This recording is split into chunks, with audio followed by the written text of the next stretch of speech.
a graph of the total number of alpha particles scattered at the different angles in a given interval of time is shown in figure. Many of the alpha particles pass through the foil. It means that they do not suffer any collisions. Only about 0.14% of the incident alpha particles scatter by more than 1 degree, and about 1 in 8,000 deflect by more than 90 degrees. Rutherford argued that to deflect the alpha particle backwards, it must experience a large repulsive force.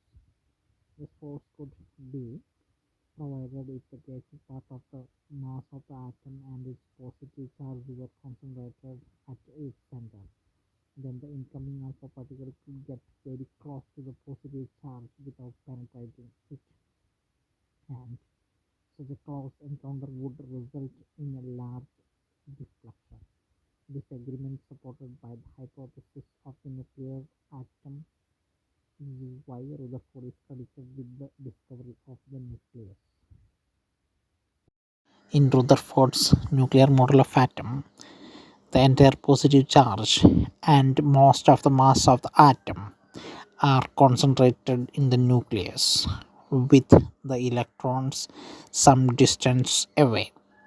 The electrons would move in orbits about the nucleus, just as the planets do around the sun. Rutherford's experiments suggested the size of the nucleus to be about 10 raised to minus 15 meter to 10 raised to minus 14 meter from kinetic theory. The size of the atom was known to be 10 raised to minus 10 meter, about 10,000 to 1 lakh times larger than the size of the nucleus. Thus, electron would seems to be at a distance from the nucleus of about 10,000 to 1 lakh times the size of the nucleus itself. That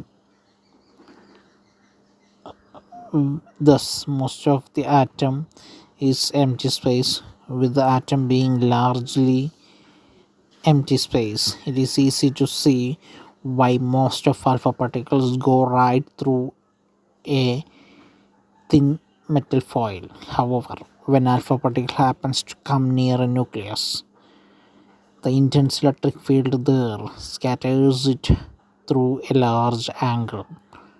The atomic electrons, being so light, do not appreciably affect the alpha particles.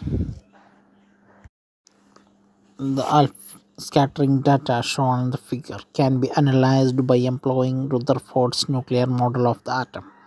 As the gold foil is thin, it can be assumed that alpha particle will suffer not more than one scattering during their passage through it. Therefore, computation of trajectory of an alpha particle scattered by a single nucleus is enough. Alpha particles are nuclei of helium atoms and therefore carry 2 units 2e of positive charge and have the mass of the helium atom. The charge of the gold nucleus is Ze, where Z is the atomic number of the atom. For gold, Z is equal to 79. Since the nucleus of gold is about 50 times heavier than an alpha particle, it is reasonable to assume that it remains stationary throughout the scattering process.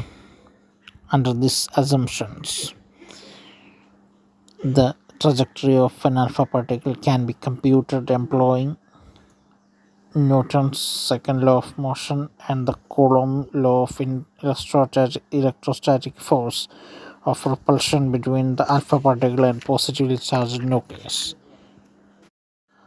The magnitude of this force is F is equal to 1 by 4 pi epsilon 0 into 2e into Ze by r square, where r is the distance between alpha particles and nucleus.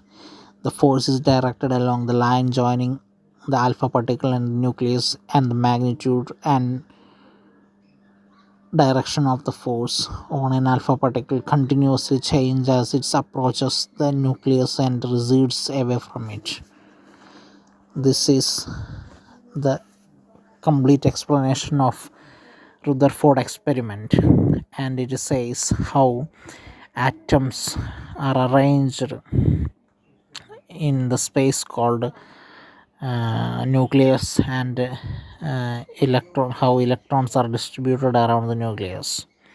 So this is why Rutherford is credited with the idea of nucleus and its arrangement that resembles to the solar system of nuclear universe.